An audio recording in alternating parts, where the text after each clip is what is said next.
is something most people never consider. The man whose death started World War I would have almost certainly prevented it. And that one sentence changes everything you think you know about how one of the most dangerous wars in human history up to that point actually started. We are going to go through this piece by piece, with the details and decisions that got left out, and why this war was not some inevitable accident. It was a choice made by real people who knew exactly what they were doing. Let's start at the beginning. June 28, 1914, Sarajevo, Bosnia. Archduke Franz Ferdinand, heir to the Austro-Hungarian throne, is riding through the city in an open-top car with his wife Sophie. A group of young Serbian nationalists are spread across the motorcade route, and one of them throws a grenade. It bounces off the car and explodes under the vehicle behind it. But Ferdinand survives, while the assassins scatter. Dejected, the mission has failed. Then, the driver takes a wrong turn. He realizes his mistake, stops the car to reverse, and just happens to stall directly in front of a 19-year-old named Gavrilo Princip, one of the original assassins, still on the street. Princip raises his pistol and fires twice. Franz Ferdinand is hit in the neck. Sophie is hit in the abdomen, and both are dead within minutes. You have probably heard this story before. Maybe you've even heard the popular version, where Princip was buying a sandwich nearby when the car pulled up, which supposedly makes the whole thing feel like a cosmic accident, a fluke that changed history. But that sandwich story is a myth. It was traced back to a novel written by a Brazilian television host. Princip was standing on the corner of what was actually the original planned motorcade route, the exact spot he should have been if the driver had not deviated. He was not lucky. He was in position. The myth makes World War I feel like a freak accident of fate, and that framing is a lie that conveniently lets every government involved off the hook. Now, here is what almost nobody talks about. Princip and his group did not shoot Franz Ferdinand because he was their enemy. He was too reasonable, and that's why they shot him. Franz Ferdinand had spent years arguing against military action against Serbia. He clashed constantly with Austria's hawkish chief of staff, Konrad von Hotzendorf, who wanted war with Serbia and had been pushing for it for years. Ferdinand repeatedly told him no. Beyond that, Ferdinand was developing plans to reform the Austro-Hungarian Empire, to give Slavic peoples equal standing alongside Germans and Hungarians, possibly even restructuring the empire into a federation of equal nations. If that happened, the dream of a unified Greater Serbia, a pan-Slavic nation outside the empire, would lose its appeal entirely. Why fight to break free from an empire that treats you fairly? Serbian nationalists understood this. A reformist Ferdinand on the throne was a bigger threat to their cause than an oppressive one. So they killed the one man whose ideas might have made the whole conflict unnecessary. Franz Ferdinand's assassination started a war that he would have stopped. Let that sit for a second. Now this is where the deliberate choices begin. Vienna is furious. Austria-Hungary sees its chance to deal with Serbia once and for all, and it immediately turns to Germany for support. On July 5th, just 1 week after the assassination, Kaiser Wilhelm II gives Austria what it wants: unconditional support. Whatever Austria decides to do to Serbia, Germany will back it. With that guarantee in hand, Austrian officials begin drafting their ultimatum to Serbia. But French President Raymond Poincaré was in St. Petersburg at the time, meeting personally with Tsar Nicholas II. If the two leaders were together when the ultimatum landed, France and Russia could coordinate their response immediately. That was a problem for Austria. So they waited. They waited until Poincaré boarded his ship and headed home across the Baltic Sea, where he had no secure communications and could not reach the Tsar. Only then did Austria send the ultimatum. The timing was engineered to isolate Russia at the most critical diplomatic moment. The ultimatum itself reached Belgrade on July 23rd. It had 10 demands, including the suppression of all anti-Austrian media in Serbia, the dismissal of Serbian military and government officials Austria-Hungary found objectionable, and, crucially, the right for Austro-Hungarian investigators to operate freely inside Serbia and conduct their own inquiry into the assassination. Serbia had 48 hours to respond, but accepted 9 out of 10 demands.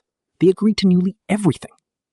The only point they refused was letting foreign investigators operate inside their borders, which they argued reasonably would amount to surrendering their sovereignty. When Kaiser Wilhelm II read Serbia's reply, he wrote in the margins that Austria had achieved a great moral victory, and that with Serbia's submission, every cause for war falls to the ground. He thought it was over, but it wasn't. The Austro-Hungarian ambassador in Belgrade had been given his instructions before he ever sent the ultimatum. His orders were explicit. However Serbia responds, break off relations. The war decision was already made. The ultimatum existed to create the appearance of diplomacy, to make Serbia look like the aggressor when they inevitably rejected at least one term. Then, on July 28, 1914, Austria-Hungary declared war on Serbia. And for the first time in human history, a declaration of war was delivered by telegram. The Serbs initially thought it was a prank. But what followed in the next 4 days is one of the most extraordinary and terrifying sequences in modern history. Russia cannot let Serbia fall, so they began mobilizing. But Russia's mobilization creates an immediate crisis for Germany, and here's why. Alfred von Schlieffen was Germany's chief military strategist until his death in 1913. Years before the war, he devised a plan for how Germany would fight on 2 fronts simultaneously, against France to the west and Russia to the east. The plan was built entirely around timing. Germany would crush France in 6 weeks, then turn east to deal with Russia before it fully mobilized. Every part of the plan depended on precise railway timetables. Millions of men, thousands of trains, every movement scheduled down to the minute, months or years in advance. But the plan had one design flaw. It could not be paused. Once Germany began mobilizing, the machine ran on its own logic, with no diplomatic lane built into the timetable. The moment Russia started moving troops, Germany's clock started ticking, and there was no way to stop it without the whole plan collapsing. What makes this even more extraordinary is that Germany had been watching Russia's military growth for years. From around 1910 onward, Russian railway expansion was accelerating. German intelligence calculated that by 1917, Russia's mobilization speed would make the Schlieffen Plan unworkable. The window would be gone.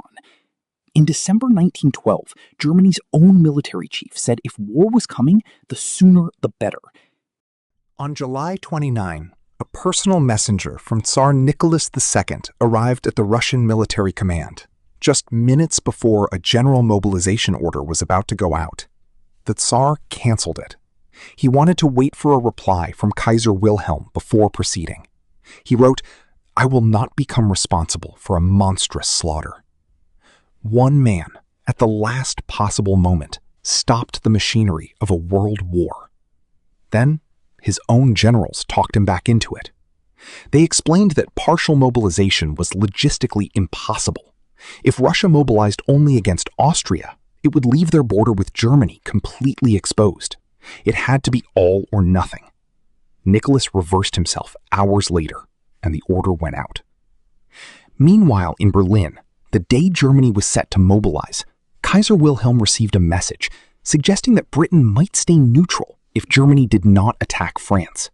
He immediately wanted to call the whole thing off, turn the entire German army east, fight only Russia, avoid a 2-front war. His general told him it was impossible. The railway timetables could not be changed. There was only one plan, and it sent troops west toward France.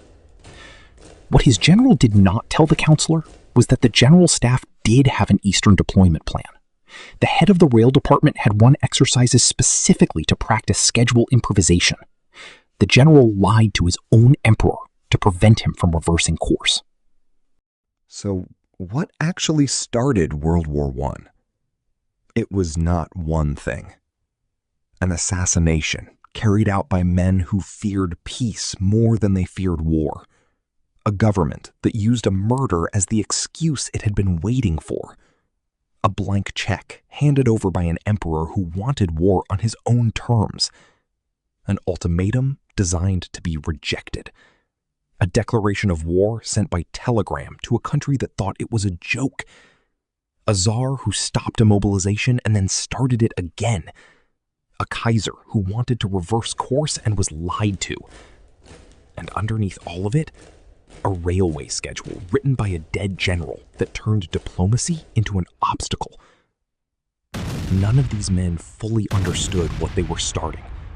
Most of them expected a short and contained war with a quick resolution. But instead, they got 4 years, 17 million dead, and a humiliating peace settlement that planted the seeds for everything that came 20 years later. The war to end all wars built the foundation for the next one.